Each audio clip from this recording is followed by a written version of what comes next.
तुमच्या घरामध्येही लहान मुलं आहेत का? मग या 5 वस्तू आजच तुमच्या घरामध्ये आणून ठेवा. कुठल्या विचारताय? चला तर मग सांगते. Number 1, paracetamol syrup. लहान मुलांमध्ये बऱ्याच वेळेला ताप येण्याचे कारण हे फक्त इन्फेक्शन नसते, तर कधी लहान मुलं खेळता खेळता पडली किंवा एखाद्या गोष्टीला घाबरली तरीसुद्धा त्यांना ताप येऊ शकतो.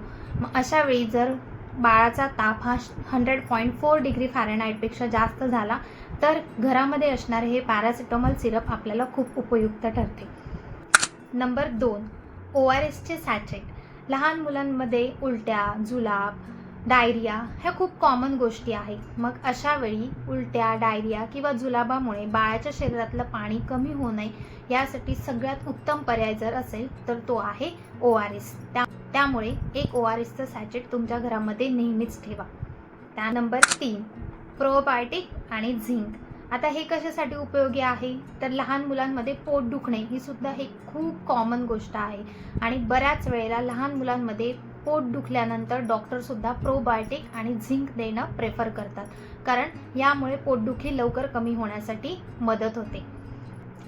नंबर 4, डेटॉल किंवा अँटीसेप्टिक सोल्युशन्स. आता लहान मुलं ही बऱ्याच वेळेला खेळता खेळता पडतात, लागतं, त्यांना कापलं जातं किंवा एखादी छोटीशी जखम होते, तर अशा वेळी जखम पटकन स्वच्छ करण्यासाठी डेटॉल किंवा अँटीसेप्टिक सोल्युशनचा खूप उपयोग होतो.